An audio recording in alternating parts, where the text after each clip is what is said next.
financial system with programmable money. If you look at programmable money, it's not a currency, it's a control system. Centrally, the rules can be made by the banks or the central banks where you can shop, who you can buy from, when you can shop, and your money can be turned off or negative interest rates can be applied. And essentially, all the rules can be made and enforced through the money. Then that's not a currency, that's a slavery system. If you look at all the factions operating in Washington, there is nobody on our side. They are all trying to implement the control grid, and the question is who's going to control it and who's going to make money on it.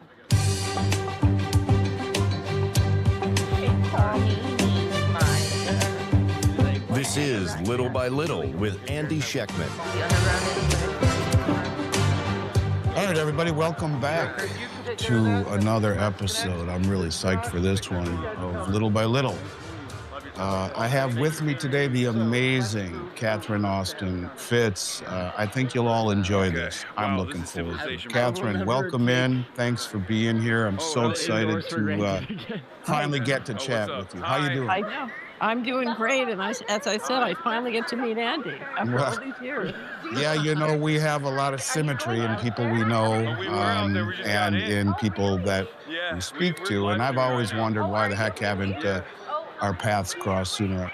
I'm thrilled to have you here. I'm thrilled to maybe get to take you to dinner in a month or so when you're down this way. But I'm also very excited to hear what you have to say about some of the questions that are, I think, on my mind and maybe on others. So without further ado, again, thank you so much for coming here. Let me start by asking you just a basic who you are for listeners maybe who are meeting you for the first time. I know that you've worked on Wall Street. You served at HUD, overseeing the FHA, and you went on to build the Solari report. Can you give us a short version of your journey, perhaps? And maybe was there a moment that convinced you that you'd spend your life studying how money and power really work? So as a young child, I watched my neighborhood destroyed by narcotics trafficking and mortgage fraud. And every time I asked an adult sort of why this was happening, it always came back to money. So I thought, well, what is this money thing? And how can I figure out how money works in a neighborhood? I used to watch Andy. We had four boarded up, had foreclosed properties that were empty for 4 years.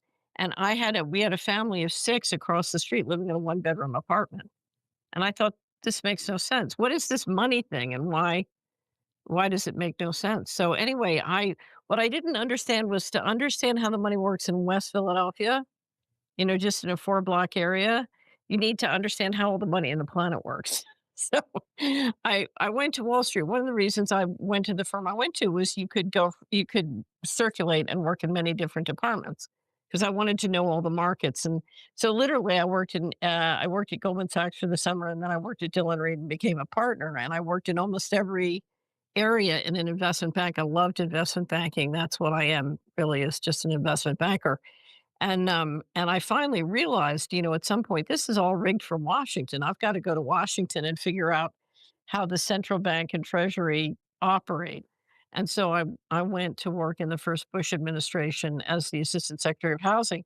One of the reasons is because HUD has one of the greatest, outside of the Federal Reserve, HUD has one of the greatest databases of, financial interests in communities. So if you want to know how the money works in 3,100 counties in America, HUD's a great place to go. Anyway, so that was my career. And then I made the foolish mistake of trying to stop the mortgage fraud and ended up in litigation with the Department of Justice for many, many years. And in that process, it forced me to dig down and look at the covert economy and what was really going on. And, I thought I understood the economy pretty well until I saw, sort of the extraordinary amount of money that the government is running outside the law. I realized I didn't understand. And so I did all of that while I was litigating. And then when it was over, I decided to start the Solari report. I love investment banking, but you can't go back into investment banking if you're going to tell the truth. And so I had to choose the truth or investment banking. And so I started an investment advisory firm, which now just does investment screens. I no longer do investment advisory. In the Solari report, I immediately got a lot of clients and they were all asking me the same question every week. And I thought I can't possibly answer the same question 50 times a week. So I ended up starting a podcast and it grew into the Solera Report. And that's where I am today. And it's almost you can make a movie off of that. You No, they know, already did. It's called Enemy of the State. And, it's already been made. yeah, yeah, I understand what you mean, but it's fascinating, and how dare you do something like try and put an end to mortgage fraud? But and I'm going to put this. I almost am embarrassed. When we were offline, you mentioned that you're in the cold state of Minnesota. That is my home state. I used to be very, very proud to be a Minnesotan, and Little House on the Prairie, Mary Tyler Moore, Yeah. um, sleep with your doors unlocked. That was all true. um, I raised a family there. I spent 50 years there. We've had an office in Florida for 18 years. And in the midst of the beginning of Minnesota losing its mind, leading the nation's charge in defunding the police, letting the city literally burn down for 3 days before the mayor or the governor did anything to help it, I left and I came to Florida, and I haven't gone back. I'm almost embarrassed to admit that that is where I am from after what we have seen. So, in this Oh, thank light, you. you've said repeatedly that what we have in the United States is not just a financial problem, it's a governance problem. Well, I would agree with that. And you go further to say almost like a bank robbery. I'd agree with In for that the too, tongue seeing what's wrap. going on in my home Right. state. Can you explain what you Am mean I by going that back in to the plain terms and trenches? just maybe how it shows up in real life other than what I just explained? Yeah. So let me tell two ways of going at the question. The first is when I had a company in Washington, the company that was trying to stop the mortgage fraud, Government. I discovered Double relational hominem. databases and I realized because if you go to the White House budget, you'll see here's how the money works in housing, here's how the money works in military, here's how the money works in transportation. You don't see here's how the money works Sorry. in the jurisdiction from which you vote for political representation. So you don't see, here's how the money works in your congressional district. Here's how the money works in your Credentials county. for protest Here's how is the money wild for works big in time. the I whatever your imagine city because council it's represents. inside Here's, the and that's what you need. If you're going to what's it hold called, your target political center, I think representatives accountable, people were saying you in need chat. to see how the money Um, works on a I place-based think basis. it's because If it's the not small businesses necessarily in the a protest, but neighborhood are it's like going a to, live event sort at of the stadium. be successful together, you You need need to your see how the press money pass works to be around you able to like because get the into federal government money, directly or different indirectly, is as areas much as of the 50% of venue. the GDP of a county or a place. So we Oh, I just mean discovered organizing relational is big time databases now, and we not just a started to song. collect up all the federal data that was available publicly and put it in a database We're so people so could fucking basically back, look at boys. a financial We're statement so and a fucking balance back. sheet for their I was jurisdiction. saying that in chat, Mari. It And was what me, I pure skill. This is discovered, Target Center NBA because we started Arena. to simulate, well, okay, if we Thank were you. just going to spend this money Thank you, in pure a way skill. that would make the neighborhood as wonderful as possible or the economy as successful as possible, how would we change it? And one of Sorry, the what did things I MH chat told discovered me? is the expense of central control is more than anybody can Sun's out, imagine. yeah. And the economy is very much suboptimized because the money is spent to buy political control or to implement control. It's not spent to make the economy wonderful. And anyway, so part of the litigation I had with the Department of Justice was they seized all that, the databases and software tool, and kept it under lock and key for many years because they didn't want that information coming out. One of the things it would show is there's an incredible amount of mortgage fraud. But what I will say is one of the reasons for my optimism is what I know is that that a lot of our economy is driven by political control and creating billionaires as opposed to making the economy as productive as possible. And if there was a way that could be found politically to change that, the opportunities are extraordinary. The second thing is I was part of my company had a subsidiary that had on its board some of the top pension fund countries in the pension funds in the country. And one of the things we were doing was working with them to understand what the pension funds could do, among other things, to achieve retirement for the boomers. The boomer generation was like a pig going through the snake demographically. And the question was, how do the pension funds make sure they have sufficient money for retirement? And so I we did an analysis of what we could do if we could re-simulate and re-engineer all the government money just to create as much financial equity and financial income as possible.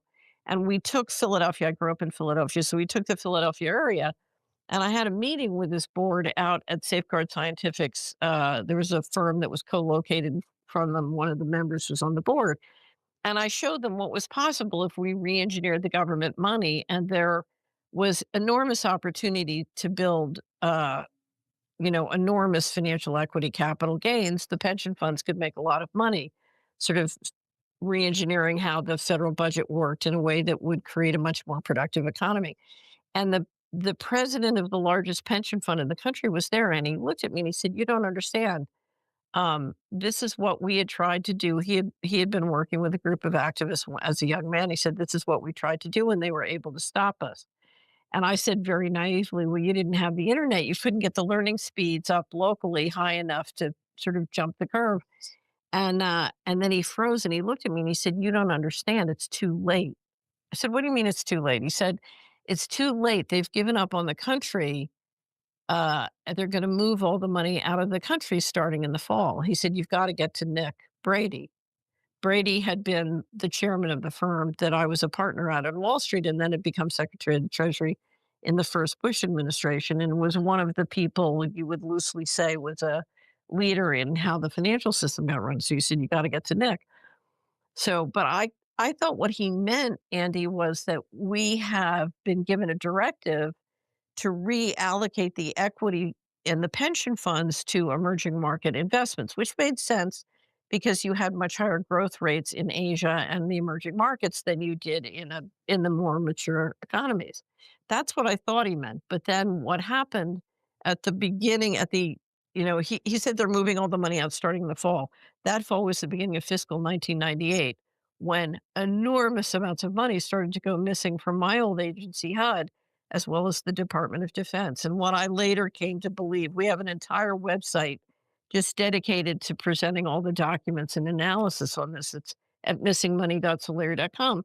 But what I later came to realize was what he was talking about was they were implementing a financial coup. They had given up on a system where the bankers control monetary policy and the people's representatives control fiscal policy, and decided to move to a process where essentially the bankers controlled both fiscal and monetary policy. And they were not going to do it by, presenting new legislation to change things. They were going to do it on the just do it method and lever up the debt, issue tons of debt, and suck all the money out the back door, and essentially have a financial coup d'etat, which is exactly what I think has happened. Wow. And enter in the central bank digital currency that's incredible.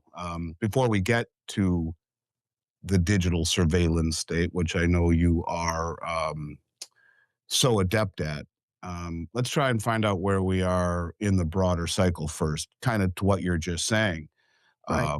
in terms of, where are we in this monetary regime? Have we slipped into a new one already, or are we at the very end, late stage, if you will, version of the old one? So we're both. We're in that in between phase, which is called a reset. So the central banking warfare model, which is a James Turk expression, started about 500 years ago, and every 80 to 120 years we have a reset.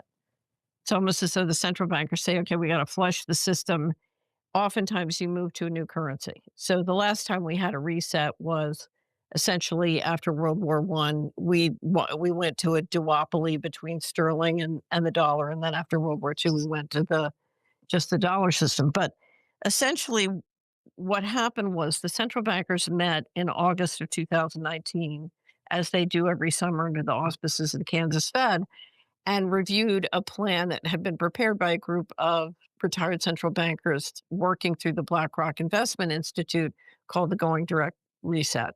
And if you go to Solari, we have a large wrap up, and we have summaries and other information that John Titus did on the Going Direct. So we have very detailed analysis of what they met on. And these are all published. They publish this material. It's all published. But we started into a reset. And part of the thing you need to do in a reset, or part of the thing that happened, was they injected 5 trillion directly into the economy on the going direct reset, and using the pandemic as the official reason. But what you saw happen in the pandemic was you shut down Main Street, and injected 5 trillion into the economy directly, so that many of the larger players, so part of shutting down Main Street was you said that essentially publicly traded stocks, companies who had publicly traded stocks, were considered essential. So they were allowed to stay open. Small business, small farms were shut down, which meant you could shift the market share out of the little guys very cheaply into the big guys. And the big guys had trillions of dollars to go shopping to pick up assets cheap. And that led to a tremendous consolidation within the economy. So one number I've seen said 35% of small business were either shut down or bankrupted. I know in San Francisco, I was told it was 49%, and you created 500 plus new billionaires.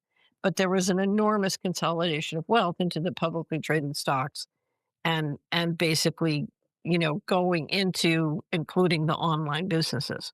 So we are in that reset, and that reset continues, and that centralization has been going on, really since 1980, and the sort of a lot of different federal policies designed to centralize economic and political control. Now, where they want to go is they want to go to an all digital financial system with programmable money.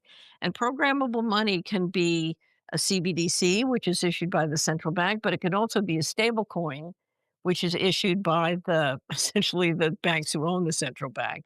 And or programmable money can even work with asset tokens. The Clarity Act is passed in the House, and the Senate version is now being debated. And there are many big, there are many big issues being debated in that, which could have a very dramatic impact on the federal government. So what they're pushing for is to end currency as we know it. So, if you look at programmable money, it's not a currency; it's a control system.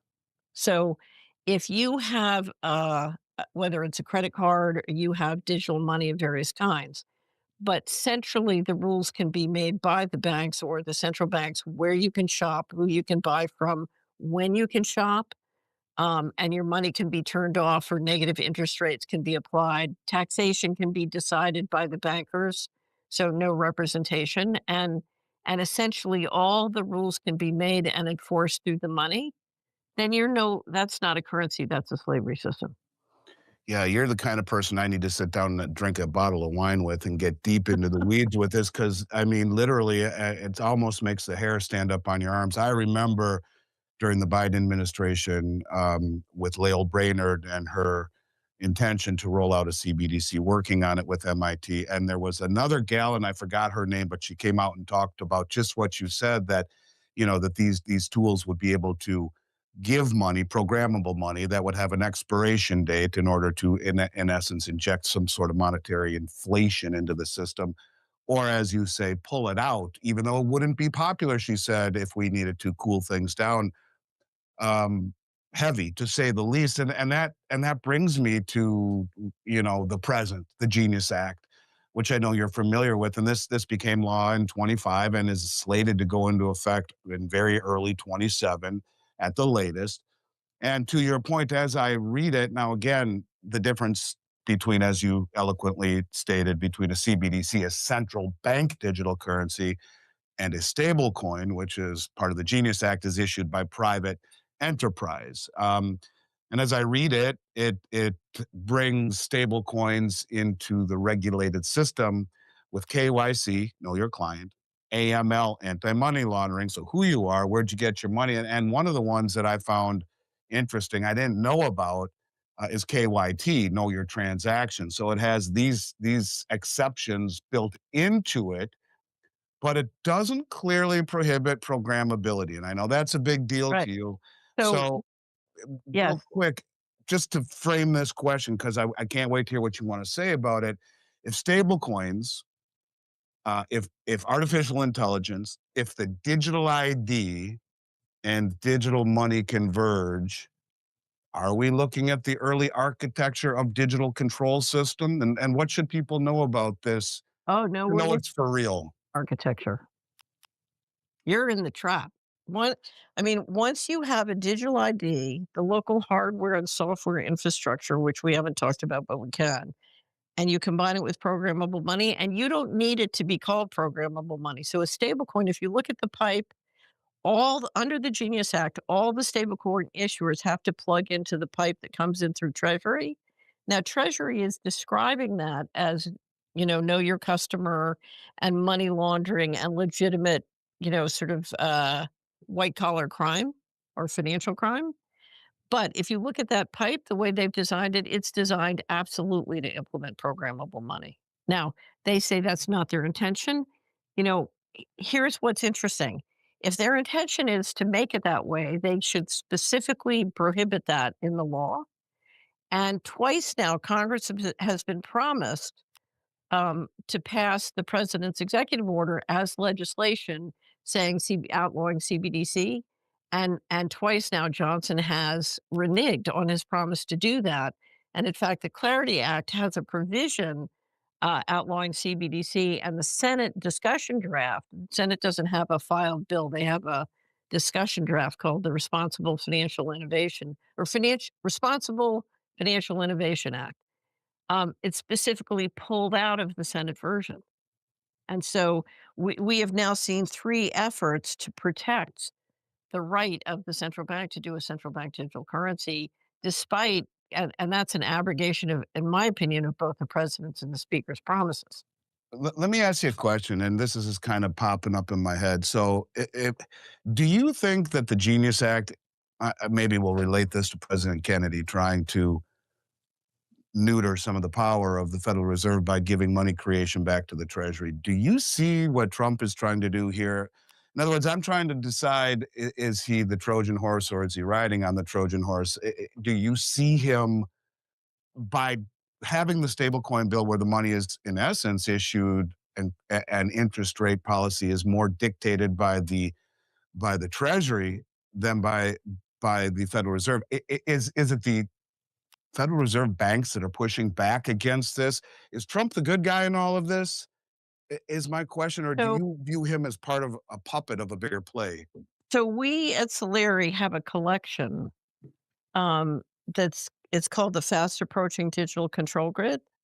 And it is a collection that we update every week of everything the federal government is doing, administration and Congress, to implement a control grid. And in my opinion, Trump was put into the White House to persuade conservatives to go along with a control grid. And what you need to understand is if you look at all the factions operating in Washington, there is nobody on our side. They are all trying to implement the control grid, and the question is who's gonna control it and who's gonna make money on it? So, is Trump our friend? Absolutely not. And if you look at the extraordinary effort that the administration has made to build the control grid, the local hardware and software infrastructure, billions of dollars. So let me step and talk about the local infrastructure and then Please come do. back to this side, Andy. Let me explain what AI is really good at. So there's a lot of crazy, magical, stupid thinking on AI. But one of the things I will say about AI, it's absolutely superb at implementing or tracking things that can be expressed mathematically. So its ability to collect and process huge amounts of data like surveillance data, where you're trying to implement spatial control or financial control, it's absolutely fantastic at. Okay. And if you look at all the data centers we're building all over the country, they are there for control. That's what they do. They're not there to make businesses. I always laugh when the guys say, oh, we poured all this money into AI and it's not making companies more productive. Well, of course, it's not meant to make companies more productive. It's meant to make sure that the leadership has complete control, spatial control, and financial control. I just noted Congressman Massey is now fighting to kill the switch in your car, kill the car switch. So they've got new items in the car that your car can be turned off, remotely, and so he's trying to kill the kill switch. But that gets back to spatial control, and if everybody's an electric car and you could kill the switch, there you go. You've got total control of movements and money. Wow. Yeah. You know, you paint a scary picture. No question. Um, so maybe let's shift gears a little bit, unless there's something else that you would like to go on to talk about, because this is very important. I focus a lot on the Genius Act, and I agree with you. It's very important. Are we missing something? Did we not cover? Yeah, Or so there's something on the stable coins you need to understand, please, or 2 things. One is, stable coins are more dangerous kind of programmable money than CBDC. So the federal government is a creature of Congress. It was created by Congress. It's under Congress's jurisdiction. And it has very clear public policy mandates, okay, and obligation to disclose. If you allow instead the equivalent of a CBDC to be done privately, it's much easier to keep lots of information and data secret, including detail about what you're doing with that data. Okay. So, there's 2 steps away from congressional jurisdiction. So, stablecoin is the more dangerous form of CBDC, which is why we have model legislation designed, to stop programmable money of any kind, because the states have the power to stop this if they choose. Okay, that's number one.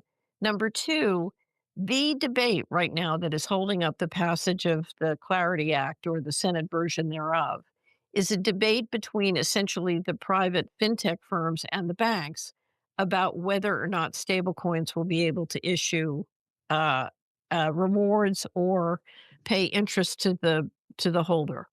Now, let me explain why this is so important. One of the videos, we have lots of video shorts at Solari, which are great to explain all these things. I'm a great believer in trying to, use a 1-minute video short to explain a phenomena. But the video short I used to explain stablecoins is um is a software developer, a crypto guy, explaining how everybody in the world would love to be on the dollar, and we're going to issue tons of stable coins, and then everybody all around the world is going to get off of their local currency and get on to stable coins, which is essentially like trading a little treasury bill. So it's like using a tiny bit of treasury bill to trade with.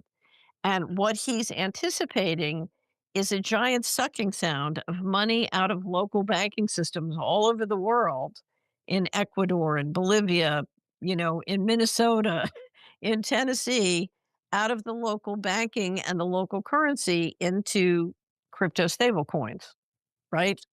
Now, go back. I don't know if you remember in 1989 after the wall came down, it was 89 or 90, and the Berlin Wall came down, and there was great discussion. I was in Washington, great discussion about how it was going to take 10 years, and we had to have lots of meetings and talk about how we were going to unify East Germany and West Germany. And the German chancellor just announced a very sweet premium for the East German currency, and everybody in East Germany came into the Deutsche Mark, and that was it. The country was unified overnight through the currency. Now, what these guys are hoping to do is dramatically extend dollar dominance by basically creating a vehicle through your smartphone and your mobile phone, through Google Pay and Apple Pay, to get everybody on the planet using dollars instead of their local currency.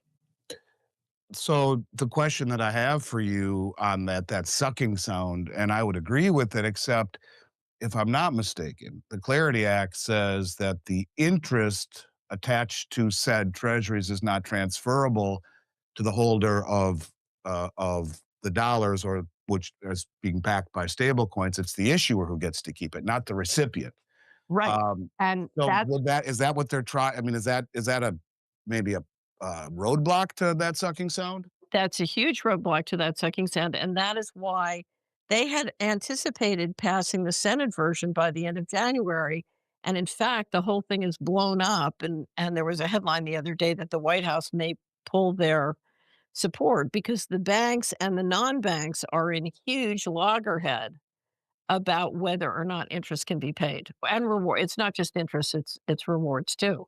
And that's why this is such a big issue. So there are two issues you want to keep in mind when you look at what's going on. One is the programmable money, and one is the whether or not interest can be paid, and who's going to be dominant in this market. Is it going to be the banks? Now, if interest can't be paid, my prediction is it's the New York Fed and the big Fed banks who are going to dominate this market, including globally. But if the fintechs can offer rewards and interest, they can outcompete, and the giant sucking sound will happen. So the issue is, will the banks win and do a giant sucking sound on everybody else's banking system, or will fintech win and do a giant sucking sound on the banks? Now, understand the Clarity Act also addresses asset tokens, okay?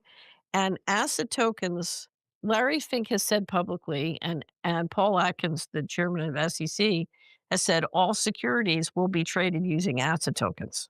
Hmm. Okay. Which means no privacy on all your asset token or all your securities trades. But Atkins the other day said in an interview that this was all going to happen within 2 years, which frankly, in my mind, is mind-boggling. One of the things that's never been made clear, not SEC, not BlackRock, anybody, is exactly how you're going to associate an existing stock or bond with securities. Now, crypto, as you know, Andy, is only about $4 trillion. But when you talk about the securities market, you're talking about, $250 trillion globally. And the idea of getting all these on blockchains, all I can say is I don't think there's enough geothermal energy on the planet to do this. So so you have a group of people who are talking their book and talking about wildly fantastic things. Um, you would need to bring out and make legal breakthrough energy to make this all work. And I can't say they're not going to do it, but who knows? Yeah, it's just mind-boggling. And I would think that, you know, if one would believe that the powers that be that are moving us towards a CBDC world, well, they would want interest to be paid because and maybe I'm wrong, but I always thought part of the premise of a CBDC first and foremost would be to shrink all of the regional and the local banks into just a handful of big primary banks. Right. That would be the benefactor. Would you agree with that? Yes, I agree. And one of the reasons you talk to treasurers, state treasurers all over the country, and the reason they're sending all their money to New York is because those banks can offer them a higher interest. And Right. and it's terrible because ultimately it's destroying their tax base. Wow. So yeah, it's now one thing I do want to say, and I think it's very important to relate this to what's happening in the gold and silver markets. Please. I think one of the most important things happening, you are very quietly seeing now a movement of institutional investors and sophisticated investors away from the US. And part of it is if you look at the discussion of what they're trying to do with programmable money and with asset tokenization, um, you get the feeling you're not, that the American financial system is no longer under adult supervision. And I do think that that is having an influence on people wanting physical delivery of gold and silver. Yeah. In fact, it's funny because my next question I was going to ask you, I'll read it to you. Do you see the rise in gold primarily as, and I know you say no to this, as a reaction to inflation, or something more structural like a loss of trust and geopolitical risk, or even a signal from the plumbing of the financial system is breaking, kind of like you turn on the water and you hear the knocking in the walls. So in essence, what you're saying is that there are people who understand. I guess what you're saying is that they understand that something is very wrong with the plumbing of this system, and that's why they're prioritizing physical delivery. But the amount of gold that has been delivered on the COMEX over the last 15 months is off the charts, and Right. silver. So what does that say to you? Are people who know what's going on front running what's coming? So I divide precious metal investment into a core position and an investment position. So the core position is central bank insurance. It's for the worst case. So I always say have enough gold to bribe the border guards. Okay. So your core position is, and we have a great article at Solari about how to calculate the two positions because people always say, what percentage should I have? And my attitude is, how many people do you want to be responsible for in the worst case? How much do you need per person, at a purchase parity, and then multiply that out. And that's your core position. So, anyway, but you can go read that and calculate. But then your investment position is very different. So I think in gold, the demand for physical reflects a demand for core position. Okay, and not just by individuals, but by institutions and businesses. Silver is a very different story because you have so much growing industrial demand for silver, and they have to take physical delivery. Right? You can't use silver paper to build a data center. Okay, so part of it is the industrial demand, including national security issues. But then also, if you're going to monetize gold, being driven by the people wanting more and more core position, silver ultimately is going to be monetized too. It'll lag, but but it's coming in. Well, They want physical. And if you look at the leverage in this, the paper to silver leverage is much greater than gold. So for 2 years, you probably don't know this. I'm asked about gold, and I just say I'm buying silver. And people keep saying, "Why are you buying silver?" And it's on sale. I'm buying silver because it's on sale. And so the other day, I kept saying to our team, I said, "I think the sale's over." But we knew at some point that that leverage was between paper and whatever. Anyway, so let me keep going. The investment position, the miners have clearly lagged, so they're catching up. But then finally, people are beginning to realize, inflation is not going away. There are many reasons why it could get worse, and they need to protect themselves. And so they're going to the trouble of educating themselves. It's a big, for somebody who's never done precious metals, it's a big education. And you know, so people are saying, okay, inflation's not going away. I'm going to take the time to do the education. And so I think that's a major factor in the investment part of it. Anyway, so it's complicated, but if you look at all the factors, we are clearly in I would call it the end of the first phase of a long-term bull market in gold and silver. Now, there are many things that could drive the price way down.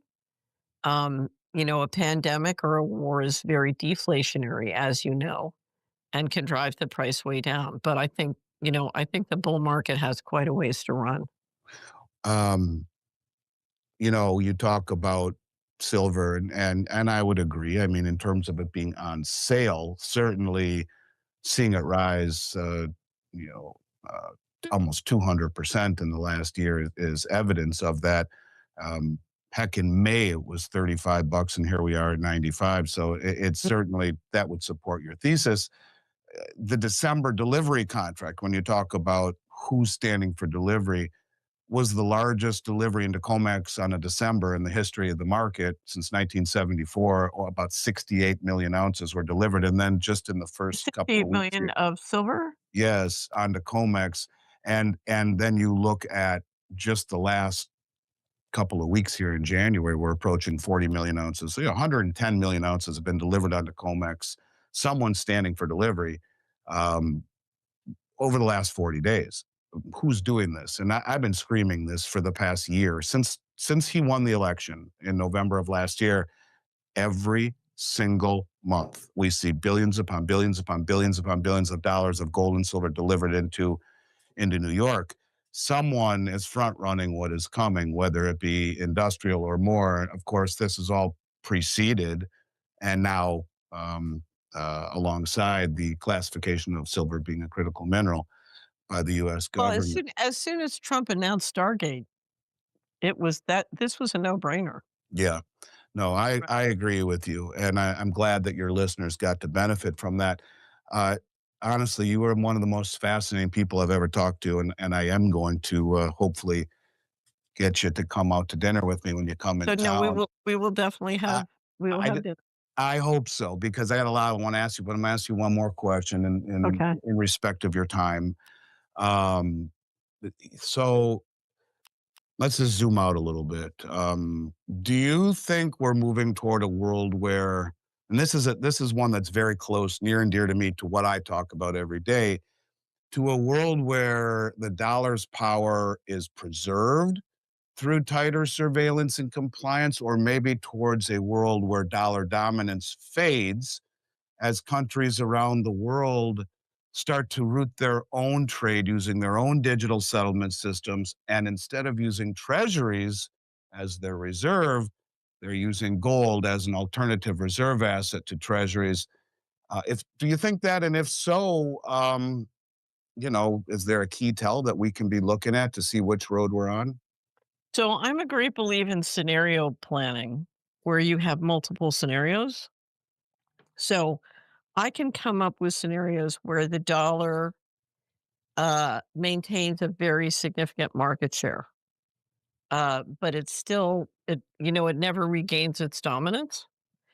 So I can come up with scenarios. I think the more likely scenario right now, given where we're headed, is a continued de-dollarization, but it's still going to continue to be slow. And it's very important for anyone dealing with a financial system in any capacity to understand the variables that can drive those different scenarios and to be prepared as you watch those variables to succeed either way it goes. Um, but I think if you look at a lot of the plans that the dollar-based system has to maintain dominance, if they all happen and come true, yes, it's possible they can extend dollar dominance for quite a bit longer, but I think the chances that they will succeed are relatively small. And my fear is not that they're doing the control grid so that they can extend the extent to which we've all enjoyed the subsidy of having the reserve currency. I think they want to have the control they need to essentially plunder what's left.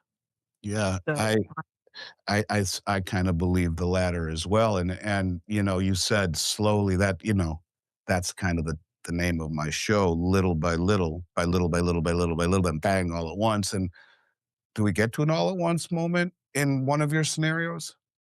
So here's my vision of this thing. I think the people building the control grid will fail, and it's a much longer. I'm happy to come back and talk about why. That'll be part two. Absolutely. If you would indulge me, I would love to After we just have dinner, set because the teaser. we have to chew through this together. But Fine. I think they're going to fail, and my job and your job, the job we've both been doing all along, is to try and make sure that our audience and our members and subscribers and customers are some of the ones standing. So there is so much that every person and family can do to both improve your chances of success no matter which way this goes and do it in a way that helps us all get through, because what we need to do is support freedom and not support tyranny. And so we want to support freedom, but we also want to support freedom in a way that we avoid tyranny and don't get killed by it. So Mm, right. I'm a great believer in ducking at the right time. So Right. so so You're we here. we want to thrive through it, and we want our fellow man to thrive through it. And so there's a great deal we can do to make sure the freedom team is successful and tyranny doesn't have its way. You are a very cool lady. You are a patriot. You should be classified as a hero because the things that you are doing and saying at the very highest level, you've been to the top. And exposing this stuff takes great amount of courage, and you do it very with a lot of class and integrity, and I admire it very much. I'm so thrilled that you came on, and we will pick up where we left off. To close, Catherine, what is the best way? I think you've already highlighted it, but and we'll make a link to the Slurry report. Okay. What is the best way for people to follow your work? Are there any other platforms other than? Are you on X? Do you do So other things people can follow? we're on X and social media, as are increasing numbers of people imitating me. Mhm. Right, me too. And I just got a wonderful we do a show called Ask Catherine and the Solari Team every week, and somebody just wrote this long rant screaming at me for saying something I never said. You know, it was one of the fake accounts, and it was Yeah. pretty funny. Anyway, so we're all gonna have to learn to deal with the fake accounts, but you know, the best way is to come to Solari. We have a lot of public information. We have a public newsletter. You can get to know us and try things, and then we'd love to have you as a subscriber, but all the good stuff is really at Solari. We have a Substack where we do a lot to promote cash because one of the most important things, Andy, that we can all do is keep our analog system strong. So, you know, buy bullion, have cash, be prepared to deal non-digitally. And that is so important. Yeah, I've told my kids, "Dad, can I have some money?" "Yeah, here's $50." "No, no, no, no, no, I don't want that money. Can you put it in my Apple Pay?" I said, "You got 5 seconds to take this $50 bill or get nothing." And that's big to me. I'm very big about cash, and I try to use cash everywhere, and it's becoming harder, but I love what you're saying, and I try and espouse those same virtues. I can't thank you enough for coming on. Again, Well, you're fascinating, and I can't wait to pick up where we left off. I wish you the very, very best, and can't wait to see you in person down here in Florida when you make it on down. But again, Catherine, honestly, thank you so much for thank coming on, you. and look forward to doing it with you again real soon. You have a great day. You too.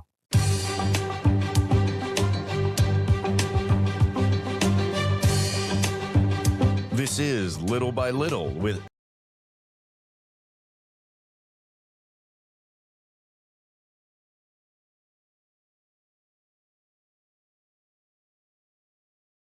You're a radical, so Boober, the Chesapeake Kid, sent me these for radioactive sneakers. Homeland Security says so. You know, if they say it, it's got to be true, right? It's like they said that wasn't a murder in Minnesota, and I don't care if you're right or you're left. That was a fucking you got a cold-blooded murder. And I want to say this, I want to talk about this before I make my radioactive sneakers. Anybody doesn't believe that was a cold-blooded murder, and I want to talk about this.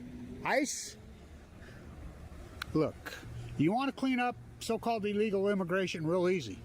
Go after the employers. It's against the law to employ illegals. Go after the employers. You'll clean it up again overnight.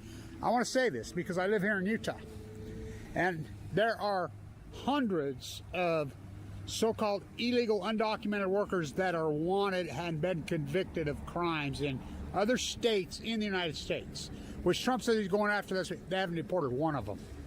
None of them. None of them here. They're not deporting anybody. There's no ICE here in Utah. They're not deporting nobody. Same in Texas. Trump has weaponized ICE as his Gestapo. And if you don't think that was a murder, and there we go again. Isn't that sound something else? That's the ICE and the seagulls. That's something else. You don't think that's a murder? You don't know shit. That's a cold-blooded murder. What, you can't have a concealed weapon permit in the United States? The fuck you can't? You know, I don't have one. I don't need one, you know, because the gun thing just creeps me out. Anytime there's a gun, people panic. You know, and that's exactly what happened. But you got untrained people, fucking cowards working for ICE. That's an execution-style fucking murder. Anyway, you look at Homeland Security, I mean, the dog shooter, just lying. That's disgusting. I think people on the right, the Kool-Aid, say that's okay. Well, the left's gone. Do not kid yourself. Think about it. Think about it. Who's standing up against the Epstein cult? Who's standing up for this guy? Marjorie Taylor Greene. Wasn't she a Republican? Thomas Massey, Republican. I mean, everybody.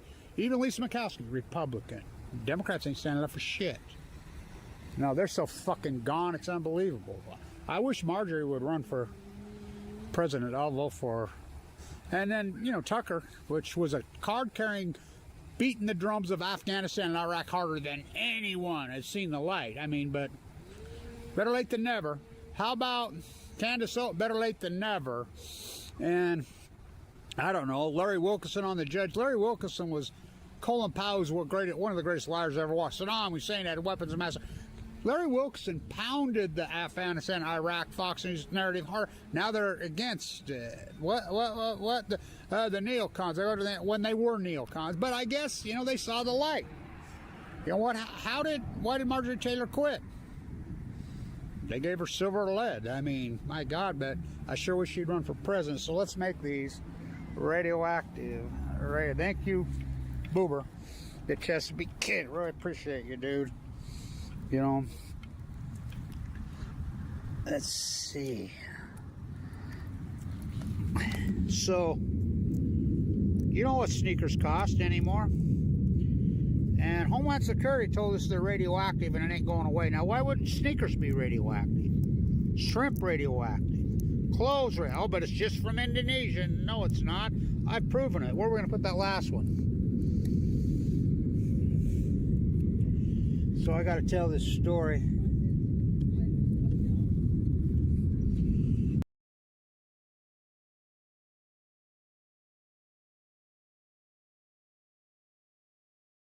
You're a radical, so Boober.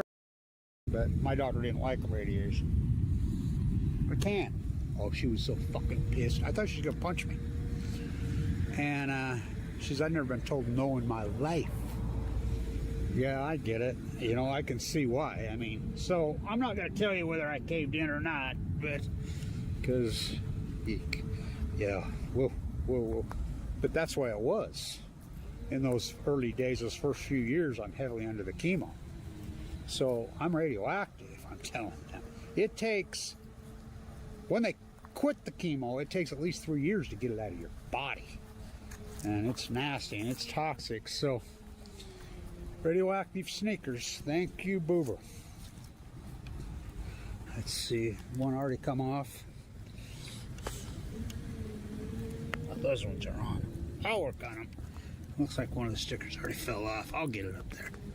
So, radioactive sneakers. So, I don't think people are now going to tag this TerraPower. People don't realize, how about that sound these seagulls are making when they get off the ice? That's twice I've got it. There's no Great Salt Lake anymore, so the gulls, hopefully they move. So, I always wanted to start another basketball team here. And instead of calling it the Lakers, I wanted to start a new basketball league here and start it here in Utah and call it the Great Salt Lakers. But now we have to call it the Gone Dry Great Salt Lakers. No snow, which is getting freaky here. The all-time record right here where I'm standing for the year cumulative snow on the ground is 18 inches. We've had less than 1. It's getting freaky. Really freaky. So radioactive. So a lot of people don't know this. Bill Gates, all these contracts. Utah, they're going to build a nuclear energy reactor in Brigham City. Kemmer, Wyoming, you know, we're going to... TerraPower is Bill Gates. I don't think people realize that. Rocky Mountain Power is owned by Bill Gates and Warren Buffett. They're scamming you. Not going to happen. Could happen. They're already getting money. So it's Anti-Nuclear Energy Day tomorrow. I'll be meeting up with Hill at the Utah State Capitol. Anybody wants to come, I'll be there. Just give me a call. My phone number's everywhere. My email, just text me or email me. And so I'm hoping these seagulls move so we can hear that insane sound. Should I walk over there and spook them a little? Yeah. Come on, man. Radioactive. Bill Gates is TerraPower. And you're not going to give him money. People don't know Price Anderson. Under the Price-Anderson Act, which got re-upped in 2024, the summer thereof, for another 20 years, is called the Immunity Act. So inside the Advanced Nuclear Energy Bill that only 2 senators voted against it, Bernie Sanders and Merkel, and I love the Democrats. Why are they not locking up Debbie Wasserman Schultz for still in the election, in the Democratic primary twice from Bernie? Bernie's an anti-nuclear. Well, so is Trump. Now Trump says at Davos he's pro-nuclear, which, why? Oh, Trump's True Social merged with a nuclear energy startup. You know how much government pork? Now, you don't think that's a little conflict of it? There are trillions and trillions. And I want to talk this about inflation. Now, I'll tag this. What is inflation? You're going to rely on the government number. Gold is over $5,000 an ounce. Silver is $110 an ounce. And you people that bought it the last 2, 3, 4 years, good on you, man. What a great investment. The median price of a car is approaching $70,000 in this country. The median price of a house in any place that you're going to live is approaching $1 million a house. It's gone psychotic. So Trump's the greatest debtor president in history. Trump's past Obama's the greatest fraud president. I'm hoping those seagulls will move so we can hear the squill again. Go spook them, lunch. Nah. Let's do it organic. So that's what I'll tag this is inflation, inflation, inflation. The stock market, the Dow, is approaching 50,000.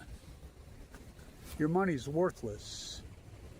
Totally worthless. It's all inflated to the 10th power.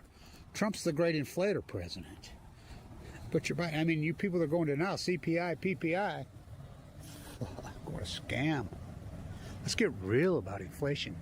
Gold, $5,000 an ounce. Silver, $110 an ounce. Copper, $6, $7. Fuck. I saw a guy who was cleaning out the change. I was mall walking on his machines. I says, you better be looking. There's certain years that these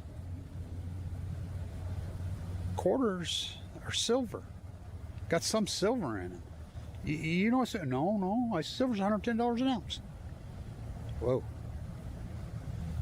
The median price of a car for the 2026 models is approaching $70,000. A house, I mean, we're talking $1 million. Fuck, your money is worthless. So we're gonna miss out. We heard, I guess, the school and the other videos got it. We got a little cold last night, but we've had no snow. So maybe I can get Damian Lillard to endorse my sneakers. Or I can get LeBron James. Fuck. Enough to make you say, the NBA is nothing but a sports merchandising company. You know, so my new radioactive sneakers to go with your radioactive shrimp, with your radioactive clothes. Get some shrimp scampi. Radioactive sneakers, so.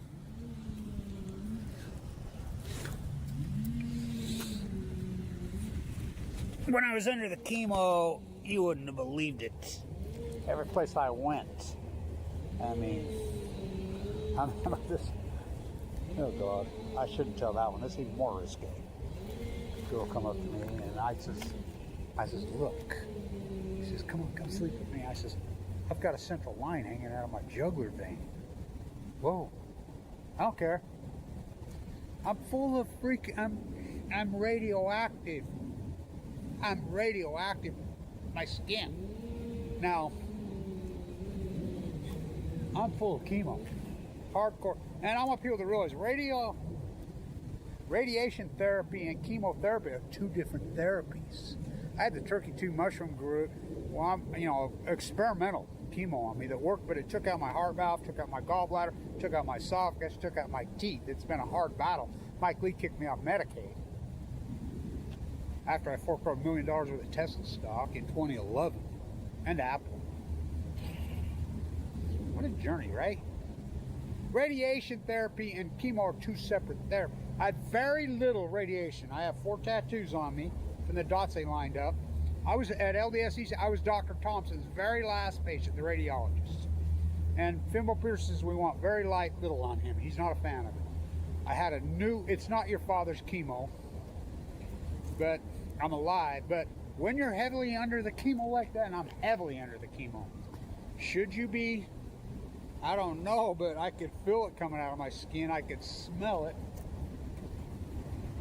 Radioactive. So I'm going to sell my radioactive sneakers. We'll start mass production in Indonesia or, well, everywhere. Anywhere where we can exploit child labor. You know. East Bangladesh. You know.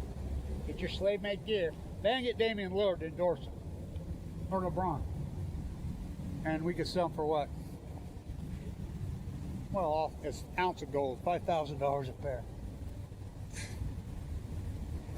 They tell you that cesium's in the fucking sneakers, in the food. I presented the data 180 times in the radioactive fog, they're telling you. But the nuclear energy frogs, they've been boiled nicely. Radioactive. Radioactive. So, TerraPower is Bill Gates. Don't you see that? He's robbing, and you're talking one of the creepiest people that ever walked the history of the country. The guy who stole the operating system in Utah. Come on, seagulls, jump off there so we can hear that squeal again.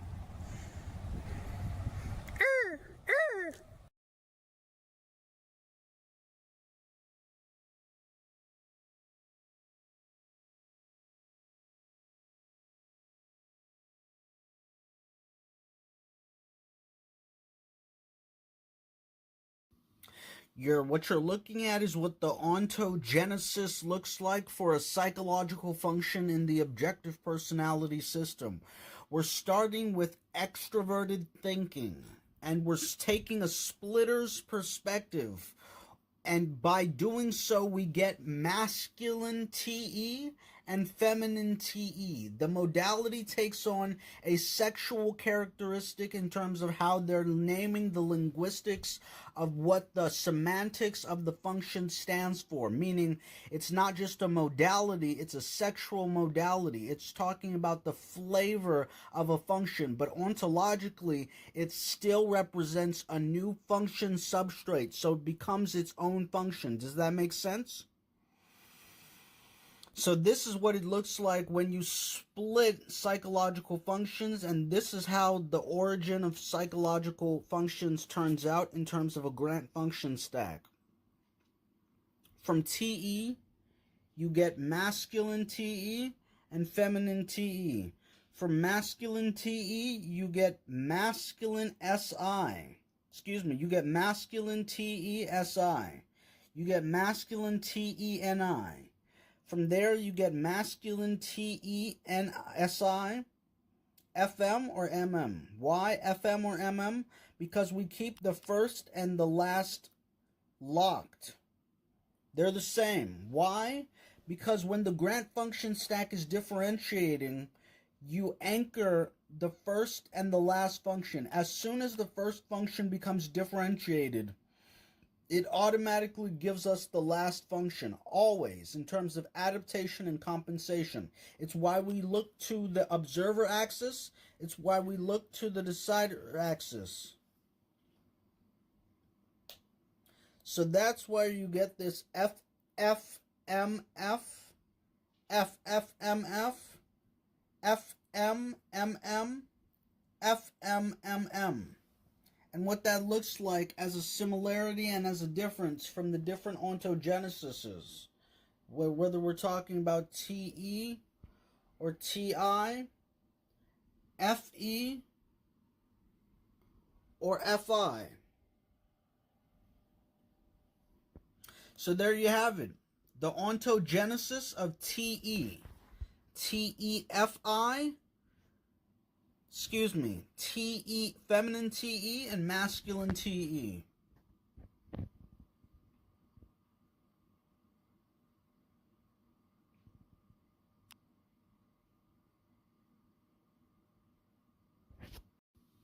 What you're looking at is what the ontogenesis looks like for a psychological function in the objective personality system. We're starting with extroverted thinking, and we're taking a splitter's perspective. And by doing so, we get masculine TE and feminine TE. The modality takes on a sexual characteristic in terms of how they're naming the linguistics of what the semantics of the function stands for. Meaning, it's not just a modality, it's a sexual modality. It's talking about the flavor of a function, but ontologically, it still represents a new function substrate, so it becomes its own function. Does that make sense? So this is what it looks like when you split psychological functions, and this is how the origin of psychological functions turns out in terms of a grant function stack. From TE, you get masculine TE and feminine TE. From masculine TE, you get masculine SI. Excuse me, you get masculine TE SI. You get masculine TENI. From there, you get masculine TENSI, FM or MM. Why FM or MM? Because we keep the first and the last locked. They're the same. Why? Because when the grant function stack is differentiating, you anchor the first and the last function. As soon as the first function becomes differentiated, it automatically gives us the last function, always, in terms of adaptation and compensation. It's why we look to the observer axis. It's why we look to the decider axis. So that's why you get this FFMF, FFMF, FMMM, FMMM. And what that looks like as a similarity and as a difference from the different ontogenesises, whether we're talking about TE or TI, FE or FI. So there you have it.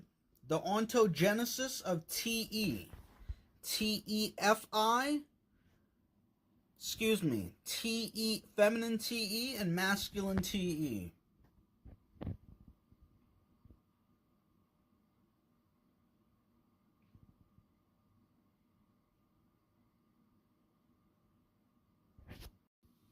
What you're looking at is what the ontogenesis looks like for a psychological function in the objective personality system. We're starting with extroverted thinking, and we're taking a splitter's perspective.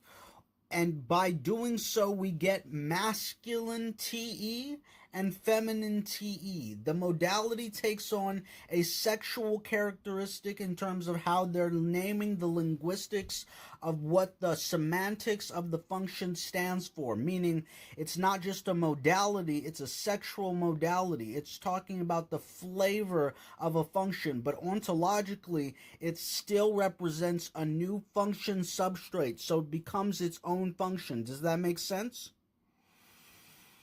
So this is what it looks like when you split psychological functions, and this is how the origin of psychological functions turns out in terms of a grant function stack. From TE, you get masculine TE and feminine TE. From masculine TE, you get masculine SI. You get masculine TESI. You get masculine TENI. From there, you get masculine TENSI, FM or MM. Why FM or MM? Because we keep the first and the last locked. They're the same. Why? Because when the grant function stack is differentiating, you anchor the first and the last function. As soon as the first function becomes differentiated, it automatically gives us the last function, always, in terms of adaptation and compensation. It's why we look to the observer axis. It's why we look to the decider axis. So that's why you get this FFMF,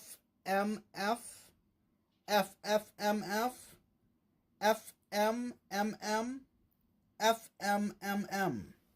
And what that looks like as a similarity and as a difference from the different ontogenesises, whether we're talking about TE or TI, FE or FI. So there you have it. The ontogenesis of TE. TEFI, TE, feminine TE and masculine TE.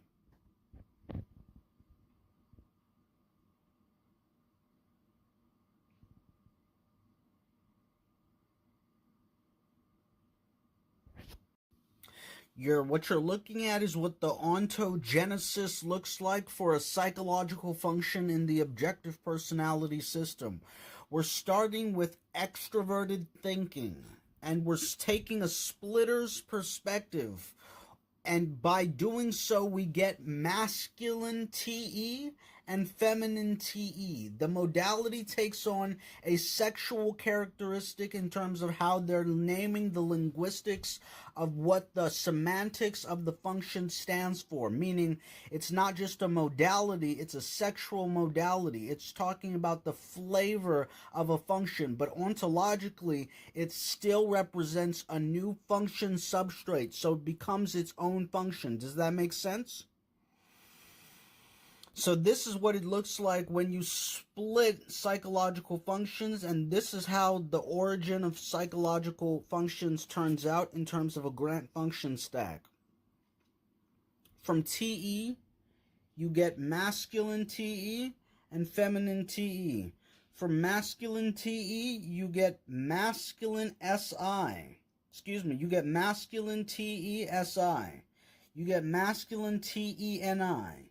From there, you get masculine TE NSI, FM or MM. Why FM or MM? Because we keep the first and the last locked. They're the same. Why? Because when the grant function stack is differentiating, you anchor the first and the last function. As soon as the first function becomes differentiated, it automatically gives us the last function, always, in terms of adaptation and compensation. It's why we look to the observer axis. It's why we look to the decider axis. So that's why you get this FFMF, FFMF, FMMM, FMMM. And what that looks like as a similarity and as a difference from the different ontogenesises, whether we're talking about TE or TI, FE or FI. So there you have it, the ontogenesis of TE, TEFI, TE, feminine TE and masculine TE.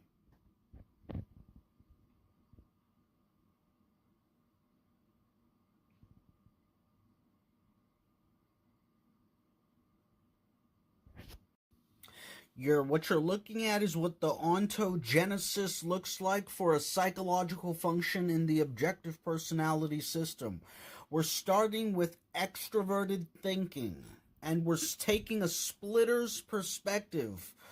And by doing so, we get masculine TE and feminine TE. The modality takes on a sexual characteristic in terms of how they're naming the linguistics of what the semantics of the function stands for, meaning it's not just a modality, it's a sexual modality. It's talking about the flavor of a function, but ontologically, it still represents a new function substrate, so it becomes its own function. Does that make sense? So this is what it looks like when you split psychological functions, and this is how the origin of psychological functions turns out in terms of a grant function stack. From TE, you get masculine TE and feminine TE. From masculine TE, you get masculine SI. You get masculine TE SI. You get masculine TE NI. From there, you get masculine TE NSI, FM or MM. Why FM or MM? Because we keep the first and the last locked. They're the same. Why? Because when the grant function stack is differentiating, you anchor the first and the last function. As soon as the first function becomes differentiated, it automatically gives us the last function, always, in terms of adaptation and compensation. It's why we look to the observer axis. It's why we look to the decider axis. So that's why you get this FFMF, FFMF, FMMM, FMMM. And what that looks like as a similarity and as a difference from the different ontogenesises, whether we're talking about TE or TI, FE or FI. So there you have it. The ontogenesis of TE. TEFI, TE, feminine TE and masculine TE.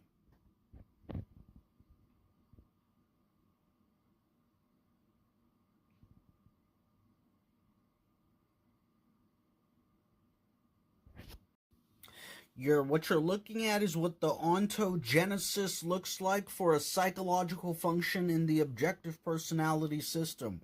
We're starting with extroverted thinking, and we're taking a splitter's perspective. And by doing so, we get masculine TE and feminine TE. The modality takes on a sexual characteristic in terms of how they're naming the linguistics of what the semantics of the function stands for. Meaning, it's not just a modality, it's a sexual modality. It's talking about the flavor of a function, but ontologically, it still represents a new function substrate, so it becomes its own function. Does that make sense? So this is what it looks like when you split psychological functions, and this is how the origin of psychological functions turns out in terms of a grant function stack. From TE, you get masculine TE and feminine TE. From masculine TE, you get masculine SI. You get masculine TE SI. You get masculine TE NI. From there, you get masculine TE and SI, FM or MM. Why FM or MM? Because we keep the first and the last locked. They're the same. Why?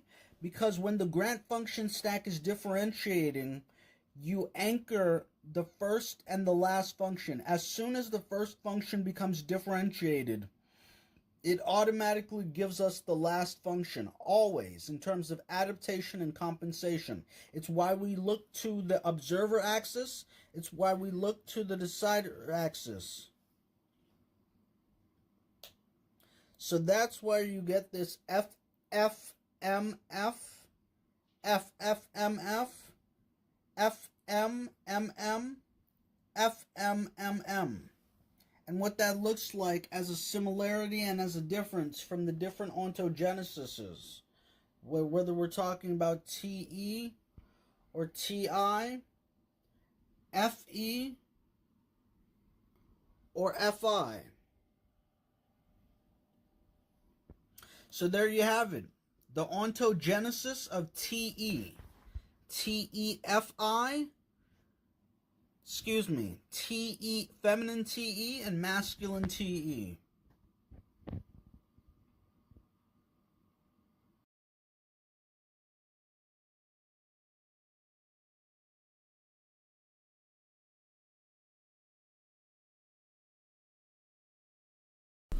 Hello and welcome back. You're watching VoD Session Review. VoD Consumption plus Powerline.io. We're watching what's going on YouTube from the perspective of my Consume Digest. Take a look at what we're consuming. We're consuming food content. We're consuming politics, culture commentary.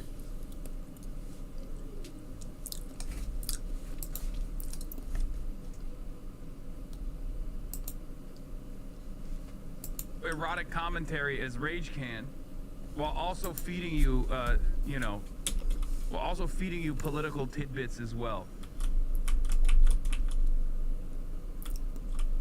We just need you to play Flight in June to solidify your UNC status. I would cook Flight. Okay, I would cook Flight.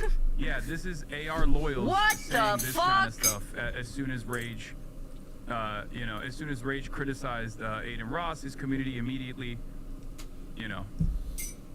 they have one fucking speed, they just have one speed. It's insane, but that's precisely what he was talking about.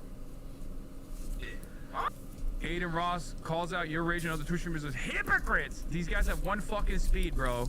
I see hella racist shit. Classic. You know, classic. Bro, I hate. Aiden has told people to kill you on that account. I know, bro. Remember?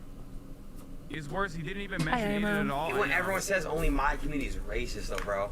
Go to Lacey's chat. Go to Ron's chat. Like, bro, I hate that shit, bro.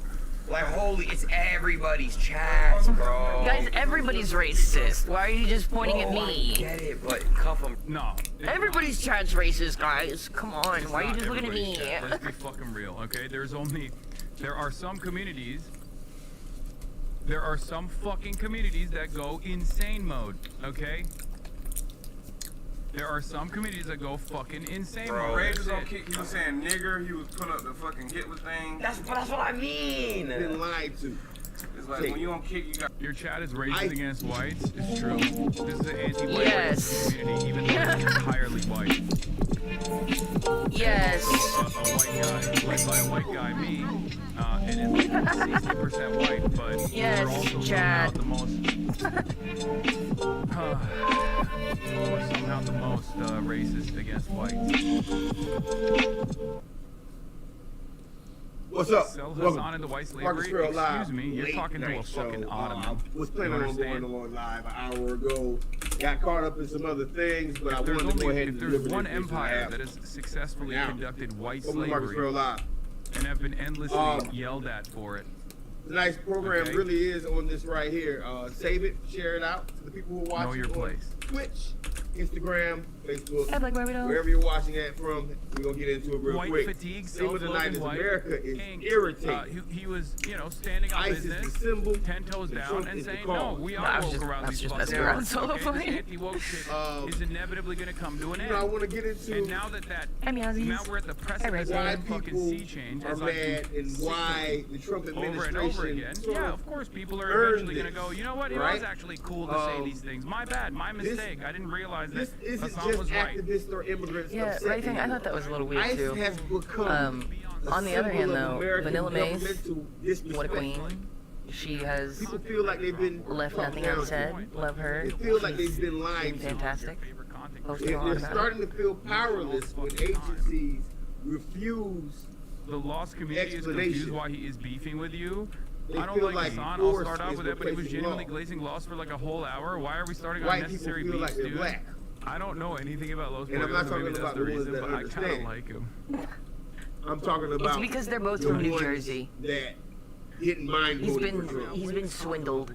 I'm talking about you know for what the I mean? first time you have conservatives and moderate, very, I very just- that's moderate probably what it Democrats who is. believe that America is this great place and Like, I don't police think will he's never harm that or hurt harmful anyone. overall. The federal government will never I harm just or didn't hurt really anyone. like what he said about And ICE, shout out to the police especially because it departments was across like, the nation that are refusing probably the most inopportune ICE time to say and their that. orders.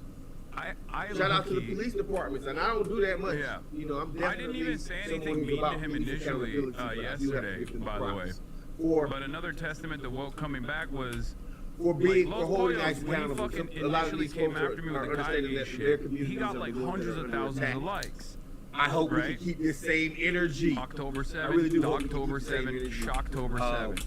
Well, Right? first we have to When get that through shit ICE. first popped off, There's he a lesson was known one of fact. the guys that ICE is apparently not was required like, publicly leading the to charge, release right? disciplinary outcomes Making this like for most making this claim be internal known. investigation. And after he That means that after they he can do deleted whatever And I it love is that they about her want. solo play. They his say statement they're about ICE, punishing because like me someone, and a bunch of but other in people called him actuality, out. they don't have to report I anything. to the jokingly general dunked public. on him. I said the only Most dog I put a shot civilian collar on was oversight you boards yesterday when you have deleted those no tweets about ICE and jurisdiction cried like a over bitch. federal But immigration my initial agents. response actually The was translation of that was is this. I said, they glad answer you to actually went themselves back on your insanely stupid statements and about dare ICE and you deleted complain. them. Please click I don't that. care about the dog accusations. I'm a political commentator. Hope this helps. Black folks I only went clock hard this after he immediately. fucking hid When my the state reply stops explaining itself, it's not because and it then doesn't tweeted, think you matter. know, it's still hidden. I know. I only went hard after that. The Now look at that. Look condescending at this. Look. aspect Normally, of this, you know, and I want to if say this Woke easy. 2.0 Republicans wasn't keep here- saying law and order, but they cannot explain the if law Woke part. 2.0 wasn't here, let's be real. This If a kind of federal shit would agency bang can way harder. ignore But local why is law it not enforcement, banging way that's harder? not toughness. Because Woke that's, 2.0 is that's here. a bit of arrogance, Like, right? think about it. And I say that Can to you my imagine? moderates, whether at the Republicans or fucking peak of Democrats. Doctober 7, Say that to Shocktober 7, moderates. Hassan abuses dogs and stuff like that.